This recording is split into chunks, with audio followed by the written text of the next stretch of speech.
Hello Libra and welcome to my channel Attila Tarot. First of all, I would like to thank for all of you who have seen my previous videos, that you watch them, like them, especially if you subscribe. I'm truly grateful for all of those amazing energies, and I'm even happier that you are back for more. And if you're new to my channel, I'd like to give you a big welcome. I'm very glad that you found me. And I hope that this reading is going to be helpful for all of you. Today we're going to take a look at what kind of energies you can expect in the month of November in the areas of love and relationship. As usual, this is a general reading, so please take whatever resonates and leave the rest behind. But let's get started. Let's start with some angel guide oracle cards. For you, when I was shuffling the cards, two popped out. One of them was do the work, the other was inner child healing. What's kind of very interesting for me when I look at these two cards before we get into it, the color of it, right? Like they kind of have very similar, this sun yellow color, which is the color of the solar plexus chakra. And generally, it might be that some of you need to do some work on your solar plexus chakra. Maybe you need to do some meditations. Maybe it is blocked and you need to kind of do some work around it, because the solar plexus it kind of governs our ability to be confident, to be assertive, and to make decisions from a place of an inner wisdom. And if you are able, it is also key for you to unlocking your personal power. And when you kind of look at it, these two cards are kind of talking about healing, talking about inner power. So let's take a look at a little bit deeper in terms of what they can mean. So do the work is something along the lines that some of you might be wondering whether you should continue with something or not. Maybe like your current situation is draining you, and you're kind of getting to this point whether I should continue or not. This is kind of like pretty much Knight of Wands energy, and generally this kind of is messaging you that you should continue and you should switch your inner light on, because that's going to be really key for you to push through this whatever you are doing, and it is actually you're actually building something that's going to be the foundation for your life. Maybe this is a new relationship that we're talking about. Maybe you have an existing relationship that you've been kind of wondering whether you should push through or not. But it says do the work. So don't shy away and shine your inner light and make all the work that is needed. And then you can have the inner child healing, right? So this is kind of like a card that's telling us that we all go through some kind of a trauma during our childhood. Everybody has a different one, and this is kind of indicating that you went through a lot and you are a real survivor. So you need to kind of draw from that experience, whatever you went through, and no matter what happened in your life, you were able to survive. You're able to heal from it. So you can kind of see that the angels are sending you a message that they are with you, they are helping you, and they're trying to support you. Like that's what they're kind of they're hugging you with their love, with their light, right? So it's very lovely message. So there's definitely something that you should continue, draw your inner light, and make sure that call to your angels if you need their guidance, but work on your solar plexus as well, because that's gonna be key to unlock your inner power. So let's start the tarot. The tarot is starting with the moon. In the center of your card you have the moon, which can kind of describe a situation when you are uncertain. It is the card of fears. It is the card of when you need to listen to your inner guidance, right? So which it kind of connects very greatly to these angel cards in a sense, because you know, sometimes we go through situations when you're kind of insecure, and when your solar plexus chakra is out of balance, you might be actually feeling insecurity, self-doubt, and lack of direction in life. And when it comes to your relationship, for some of you, there's some kind of a lack of, not just a lack of direction, but definitely uncertainty in your life, right? Like maybe you don't know what's next, or you're afraid of the future, and you know, tapping into your inner power is very key, because that's what the moon is telling you. Trust your inner guidance, trust your intuition, and if you follow down that path, you're going to be able to unlock something amazing, right? Like if you go through this path where you don't feel that you know what's going to happen, but you trust the guidance of your inner voice, you're going to explore, you're going to experience something amazing. But let's start with the first card. The first card is the Death card. The Death card is telling us that you're going through some major transformation. That's what the Death card is all about. Your life in terms of relationships are transforming greatly. So this is a big change, and this is a change you shouldn't resist. You should accept that everything in life changes, even relationships. If you're single, this can be an indication that your solitude is coming to an end and a relationship is stepping into your life. If you are in an existing relationship, the Death card can change various changes. It can, if the relationship is working out well, it can get deeper. It can get to the next level, which can be like, you know, moving in with each other, going steady, starting to date seriously, or even in terms of getting engaged, getting married. It can be also an indication of a birth of a child for some of you. But you know, this is the Death card, out with the old, in with the new. So some of you, if you're going through a relationship that's not the best for you, it's not for your greater good, you might actually have to end the relationship. Or you might have already went through this change, because this is coming out in the past. And the next you have here is the Knight of Cups. The Knight of Cups is like, you know, it's a court card, so it can be a person, yourself, or just the energy of the card. But generally, the Knights are bring some kind of an action to our life. And this Knight is very romantic. He is very dreamy, and he's very loving. Has lots of feelings, lots of emotions. He's also a very good negotiator. He's also a very great diplomat. So there's definitely a love in the picture for you, new love, because this might be an invitation for a date. Maybe some of you are going on a second date. Some of you might be asked to be engaged or getting married. There's some kind of a romantic action that's been happening, but somehow you're uncertain about it. But let's see the next card. Well, you have another Knight, which is the Knight of Pentacles. So again, some kind of an action. Again, it can be a person as well. So the Knight of Pentacles is a slow-moving card, and he is very grounded. He is very earthy, and he's planning everything ahead.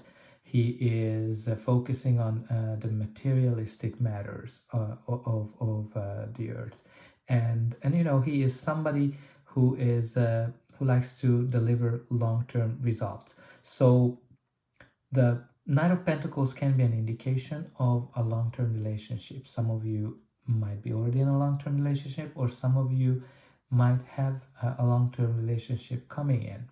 That might be the invitation. But because, you know, you have two Knights, there might be two people that are you might be connected to, and you might be kind of uncertain which one you want to go with.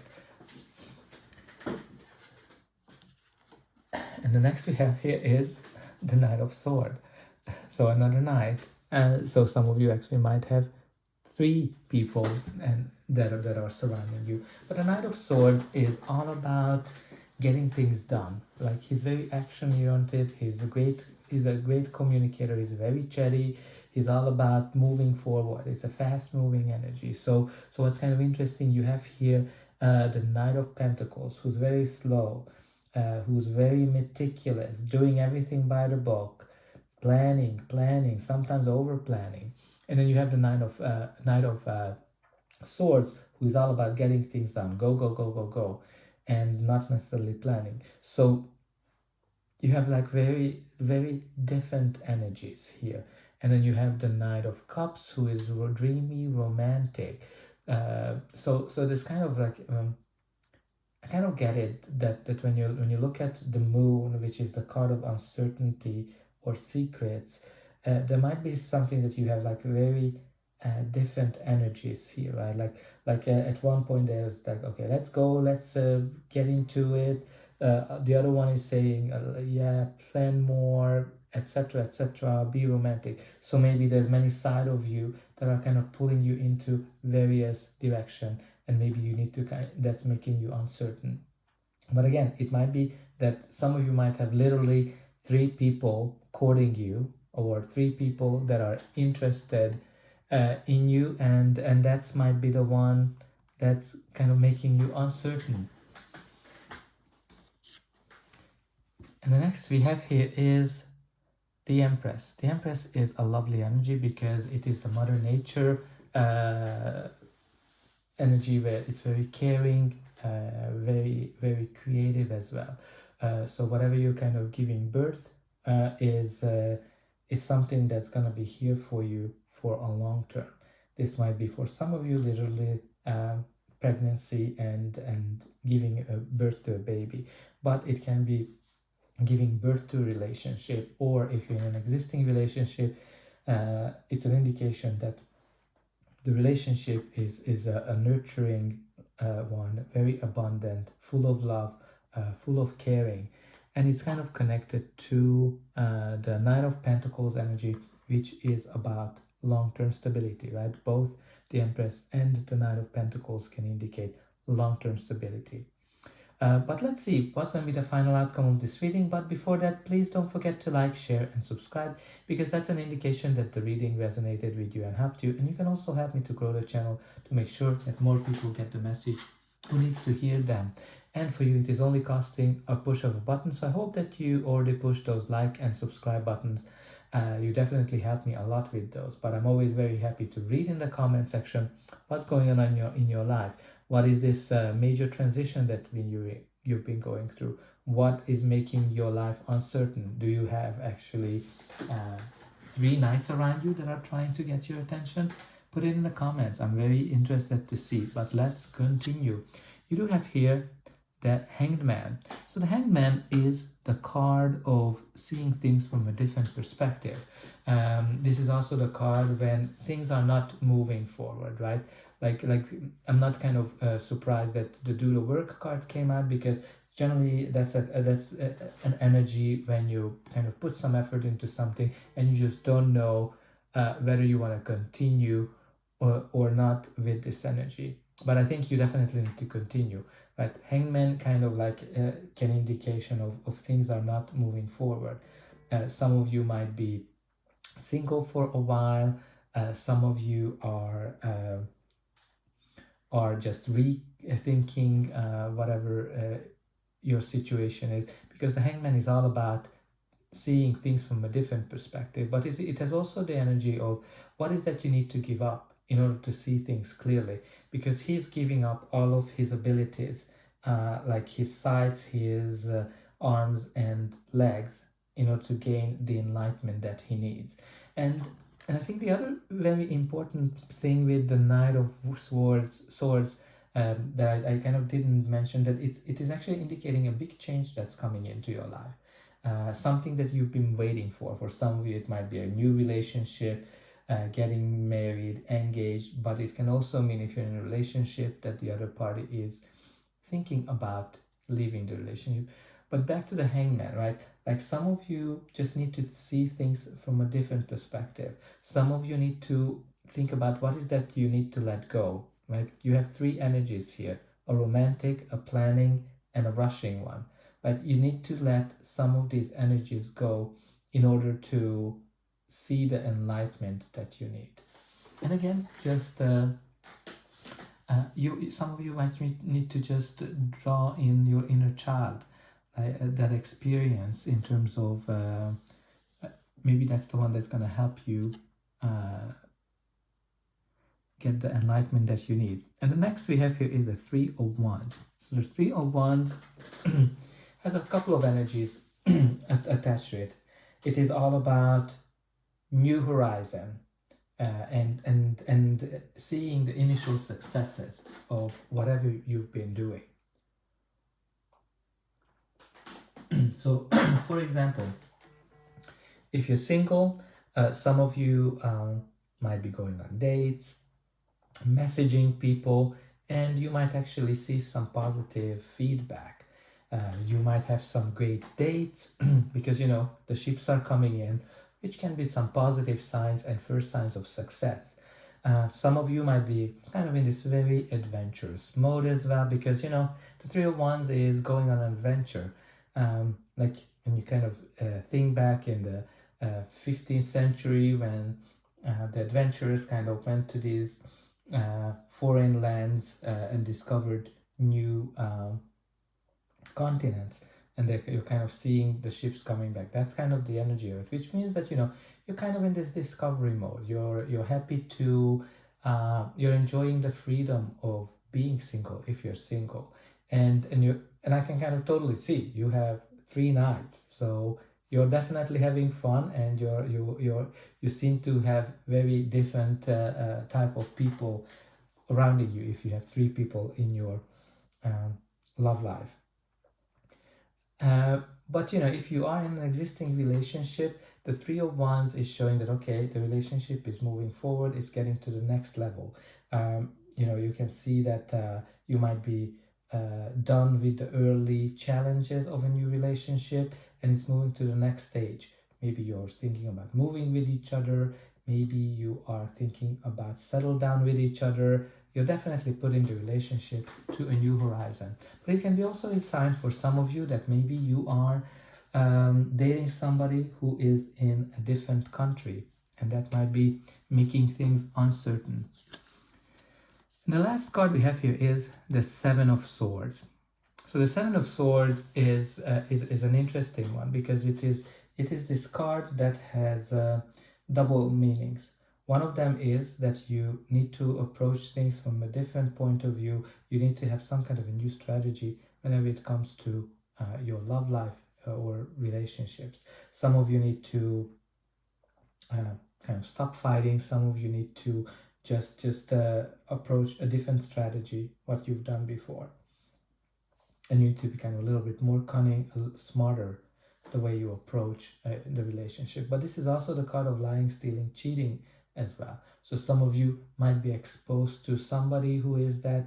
Maybe it is your ex, because, you know, you're kind of going through with this change, this uncertainty from a liar, cheater, stealer type of energy. But it might be that, you know, you might be, if you're single, you might kind of come across somebody who has this mentality of being a player, and you definitely need to pay attention to those signs whenever you kind of see that. But at the bottom of the deck, you do have the Lovers. The Lovers is this soulmate energy. It is also the law of attraction energy, and also the card of decision. So maybe some of you are a little bit afraid to make some kind of a decision, but there's definitely some kind of a law of attraction energy here. So that's all I have for you. I hope that this reading resonated and helped you, and I'll be able to welcome you again.